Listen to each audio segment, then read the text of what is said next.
Thank you guys for tuning in to the newest episode of the Primetime Media Podcast. Instant reaction to Game 40 NBA Finals. All-time game. Right there. All-time game. Let's just go straight into it. Hey, if you like this type of content, like, comment, and subscribe. Please, we're going to film more content in general and everything like that. We're going to have we're going to film a podcast tomorrow. Me and the guys. Right now, it's still just me on the instant reactions. But, oh my goodness. It's just to go straight into it. Oh, Knicks 107 to the Spurs 106.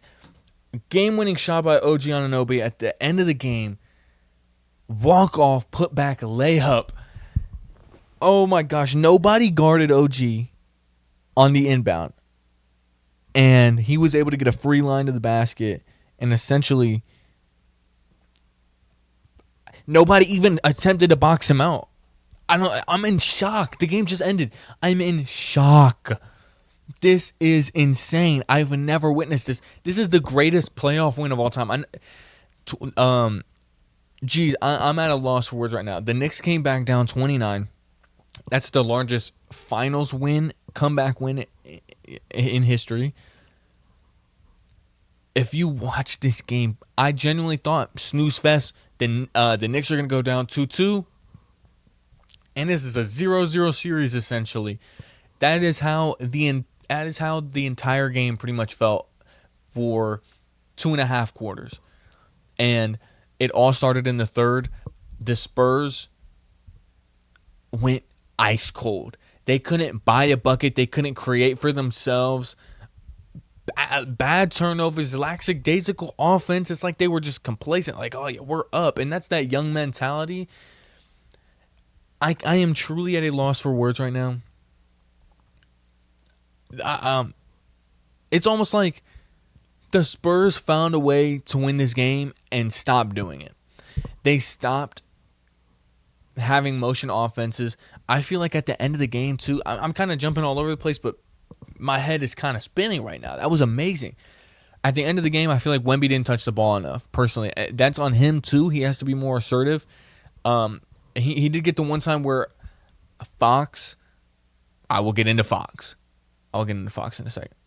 I think it was Fox, though, set him up, and he had it was maybe a step behind the elbow jumper. I mean, cash, just straight bottoms. And then it just didn't feel like they were really feeding him the ball after that. They weren't making decisions. At times, their offense, they just do not run no type of screen actions. There's no type of pick and rolls with Wemby and Castle, or Wemby and Fox, or Wemby and Harper. There's nothing like that. It's just literally like a bunch of young guys trying to win one-on-one. And let's be honest, I love Castle. Castle's got ice in his veins. He gets those free throws and everything like that. He's not creating for himself as much. He's more so going to attack a lot of closeouts, attack open space, and go up with a lot of force and intensity. He's not really breaking guys down off the dribble. I believe Harper can do that. I love Harper. I believe his potential is insane. But he's not hit any timely shots in the playoffs so far. I'm sorry, not in the playoffs. In the finals. In the finals, specifically in Game 3, he took 2 or 3 threes at the end of the game and missed all 3 of them wide open. Because they're just fuck it. We'll dare this rookie. Yeah, he's playing good, but we'll dare him to hit the shot like there. And he missed them. Now fast forward to Game 4. Insane. De'Aaron Fox with one of the dumbest plays you will ever see in history. De'Aaron Fox, they get this steal, and now it's in transition. Honestly, when this happened, I almost saw the play in slow motion. In my head, I'm like, De'Aaron Fox, vintage speed, with that healthy ankle, is he back? Because then you see the glimpses of the speed, but his athleticism isn't quite the same. He got to the ball so quick, and I'm like, okay, OG recovered.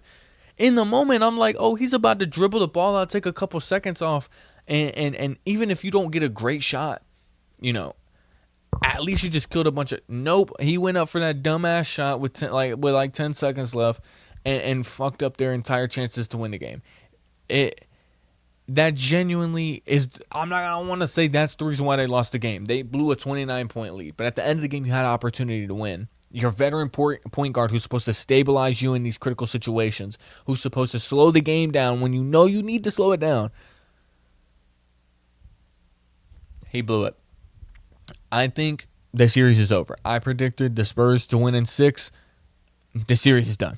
They're not coming back. They're too young of a team to come back down 3-1. I don't see it happening. I genuinely think it's over. I'm watching the game with my dad, my sister, and my mom. My dad was saying the Spurs are going to win Game 5, and the Knicks will win in the Garden.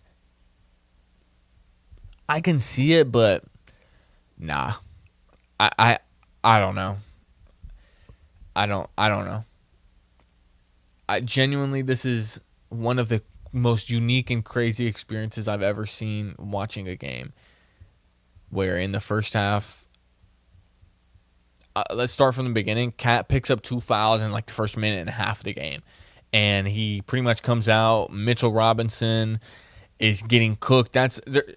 People are gonna clip the moment where Wemby scores. He goes down and he's talking to Mitchell Robinson. Robinson pushes him down. I think it's a flagrant 1, and Wemby's like, "I'm in your head."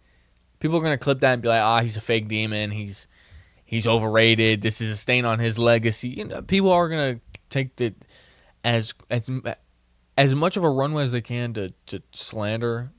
Not that he doesn't deserve criticism, but Wemby, I feel like at times just wasn't assertive enough in that second half. Let's go straight to the box score. Certain numbers are going to tell. He played 44 minutes, and to me, 9 of 29 is just not good enough. I didn't think he was assertive. He missed 2 crucial free throws at the end of the game, too, right after Josh Hart smoked a wide-open layup. He smoked a wide-open layup, and now Wemby has the chance to go to the free throw line and shoot 2 free throws. That's a 4-point swing, essentially. And he missed both of them. It made Josh Hart's layup miss not matter. It made it not matter at all. And people are going to... That part's going to be overlooked because OG played amazing. To give more credit to OG, man. Let me pull up his full box score. 41 minutes, 33 points, 4 rebounds, an assist, a steal, a block, and the block was one of the greatest plays you'll ever see. I'm not going to lie. It's one of the greatest plays you'll ever see because nobody expected Fox to go up with that. So we're all thinking he's going to dribble it out, OG's going to foul him, and it's a free throw game, whatever. And it goes off time. Nah, man. That was an amazing block. He went 10 for 15, hit 7 threes. And it felt like he couldn't miss. This dude was looking like Kawhi Leonard. Oh, my God. That was amazing to see. I think I've said that a million times. But I think one of the unsung heroes of this game is Jose Alvarado. And it's not just because I'm biased to this flag right here. Jose Alvarado came in and played 16 amazing minutes. How many? Did he have 5 fouls? He did have 5 fouls. Come in that bitch and just was playing as hard as he possibly could. At the end of the game, this is another thing that's just it's a terrible look on the Spurs. They had Jalen Brunson, Jose Alvarado, OG, Mikal, and Cat. They had 2 little-ass guards. And yes, Jose is a good defender. I am a huge fan of him. I love watching when he's the man for Team Puerto Rico. I love watching it because then you can actually see how skillful he is. He's not just like what we see in the NBA, but he was genuinely locking these guards up. Because you think about it, Wemby kind of plays with 4 guards 90% of the game, 95% of the game. So he's able to guard Fox, off an ankle injury, and damn it, that was amazing to see. He almost had a backcourt violation. I actually found out while watching the game that for it to be considered a backcourt, he has to either take a dribble out in the backcourt or he has to have both feet in the backcourt. He can technically step 1 foot out and with the other foot step back in. As long as both of his feet don't hit the backcourt. I didn't know that. I learned that in real time. I thought that was a backcourt violation, but I was wrong. According to the broadcast, I was very wrong. Mikel's defense in this game, his pressure is insane. Me and Austin were talking about it because I was on the phone with him. Maybe like at the end of the game or whatever, like literally like right as the game ended, and he's saying like, do the Knicks just run it back? Like they're gonna win the series. I think it's pretty clear now. Do the Knicks just run it back? And I said if they were to trade anybody, it would be Mikel, because you're not trading OG. You're not trading OG. You're not trading Brunson. You're not trading Cat. Out of the movable contracts they have, but Mikel would be the one, because he's so inconsistent on offense, but his defense is amazing. Like, you kind of can't give that up. I don't know. Once again, the Spurs, like, if you look at some of the box scores, like, they had good games. Like, Harper had a good game overall from the box score. I just feel like at the end of the game, he just doesn't make timely shots. Fox, I don't care what a box score says. I'm not even going to look at it. Ass. Garbage. He's not on the team next year. He's dead ass going to get traded. I promise you, he's going to get traded.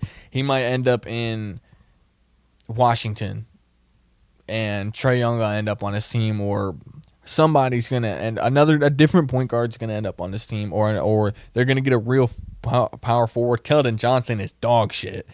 I can't believe Keldon Johnson is genuinely. They don't even trust him. He played 18 minutes. Champagny 2 for 9, bro. Tour dates real bad. Oh my god. Honestly, bro, most of the Spurs put up toward Wemby 9 for 25, bro. Tour dates. Oh my god. September 25th. That's what he just put up, basically. Oh my. Vassell, same thing. He actually played kind of good.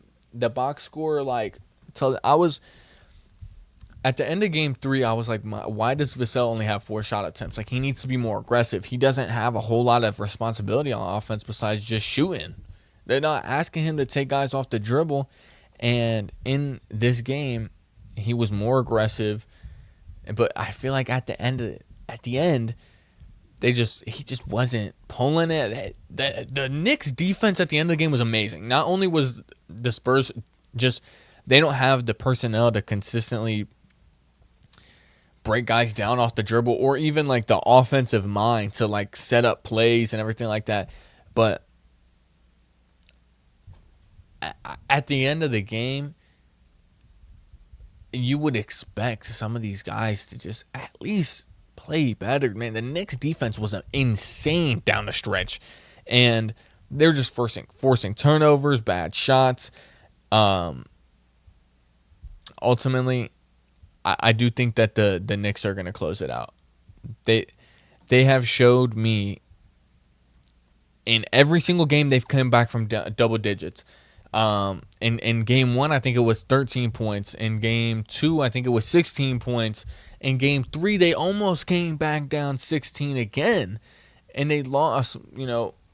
At the kind of like at the end of the game. But right here, they just showed the ultimate. Like, they know they can come back from any deficit. They have the ultimate confidence, even if they're losing game 5. It's over, bro. I promise you, the Spurs are not going to come back and win the series. It's over with.